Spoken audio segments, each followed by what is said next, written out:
For our project, we are going over Vygotsky's sociocognitive theory. We are going to put specific pieces of his theory to the test, particularly in the area of zone of proximal development. We are going to give 3 different levels of activities to a 4th grader and a 1st grader. The first activity for the puzzle portion will be below their grade level. As shown in this clip, Anna was able to finish the problem quickly and with little difficulty. However, there was a lack of interest. What do you think of that one? That was really easy. Really easy. So do you think you learned anything from that one? Not really. Now I'm going to give you another one. And then afterwards you can tell me what you think of it too, okay? The second puzzle is at her grade level. She took a little more time to complete the puzzle compared to the first one, but was still able to accomplish it on her own. Very nice. So did you have any strategy going in, or no? Mm-mm. What did you think of this one compared to the other one? It was much harder, but it was still pretty easy. Yeah, but definitely a little more than the other one? Mm-hmm. Okay. So now we're going to try this last one. And you can take your time. Finally, we will give her a puzzle that is above her zone. When trying to finish it, she showed signs of frustration and confusion. She was eventually able to figure it out, but only after asking for assistance.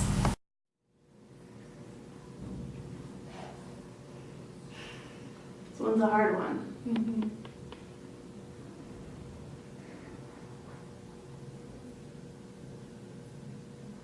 Think this one's a little too hard? Mm-hmm. Okay. Well, you did a really good job trying it. Let me see if I can help you out a little bit. Let's see. This one's pretty difficult. Maybe if I go backwards here. That's a good strategy.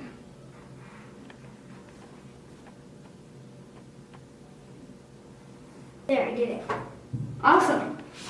Going backwards helped? Mm-hmm. Yeah, because then you can see where you left off. Whenever you're trying to do it this way, it's like, which way did I go? Well, you did. We also tested a 1st grader with the same type of puzzle, only at an easier level. She also finished very quickly and showed no signs of struggle. Secondly, we applied these tests to reading and also mathematics. The results were similar through each test. The first activity was too easy or boring for both ages. The at-level activities were somewhat harder but doable, and the test out of their range was so difficult that it caused confusion and lack of confidence, whereas the activity at their level produced perseverance and confidence in their abilities. All of this proves Vygotsky's theory that children learn best in their own zone of development. Now that you have seen Vygotsky's theory in practice, here are some things you will want to remember.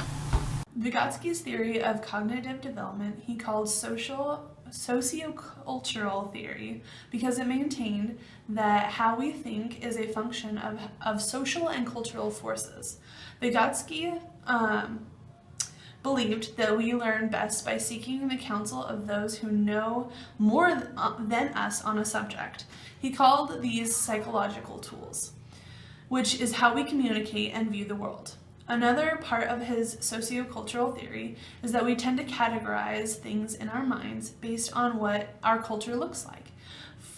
For example, if I gave you a set of nouns such as ball, fish, bat, line, and water, you would likely place ball and bat together because baseball happens to be America's favorite pastime. You would also put the other 3 together because fish swim in water and you need fishing line to catch them. The nouns have no similarity other than what our brains connect between them.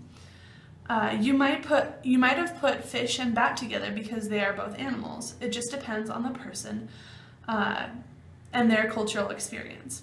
This theory is important to remember as a teacher because what we teach our students will reflect our culture. If any change for the better is to be done, it must start with the way we teach. Lev Vygotsky was born November 1896 in Orsha, Belarus, in the former Russian Empire. His family, his father was in the department chief of United Bank of Gomel. His mother was a teacher but stayed at home to care for Levy and his 7 siblings. In education, he was primarily taught at home with his mother and a tutor before attending a private school for his secondary schooling. He was exceptional at speed reading and memory. He attended the University of Moscow, where he started out in medicine but switched to law. Another thing he did while studying law was did self-study on philosophy. Alright, so Vygotsky's theory also included a concept known as the zone of proximal development, which is shortened as ZPD. He introduced this concept in the last decade of his life, but never completely developed it. He defined it as the distance between the actual development level as determined by independent problem solving and the level of potential development as determined through problem solving under adult guidance or in collaboration with more capable peers. More basically, it's the gap between actual development and potential development.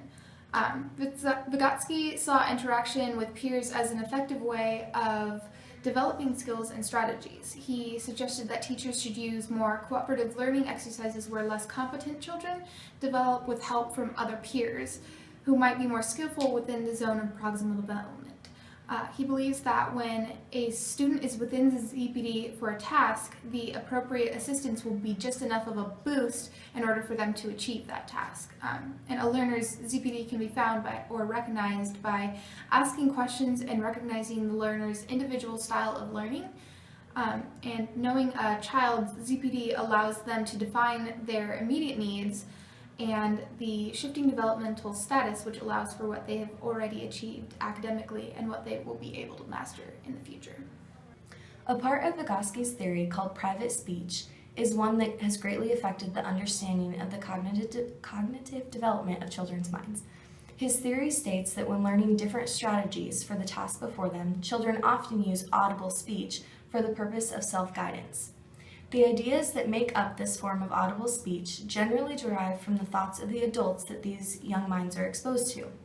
For example, a young girl can see her mother baking something. Suddenly the mom says, "I forgot to put the baking powder in," or something like that. Later that day, you could probably see the girl playing with her own toys and saying, "I forgot to put the baking powder in," or something like that. She was looking at her mother's example of private speech in order to solve a problem. In a classroom, the teacher's job is to allow their students to talk aloud at appropriate times for the purpose of thinking through situations clearly. Many students are audible learners, so they need that time to be able to talk out loud and process through the problem.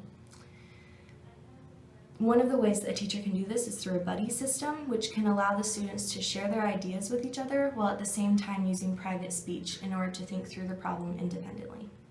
Scaffolding is a learning process developed by Vygotsky to promote better learning.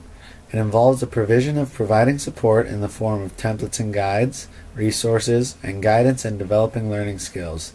As children grow in their learning strategies, these supports are slowly removed as they are developing their own cognitive and motor skills.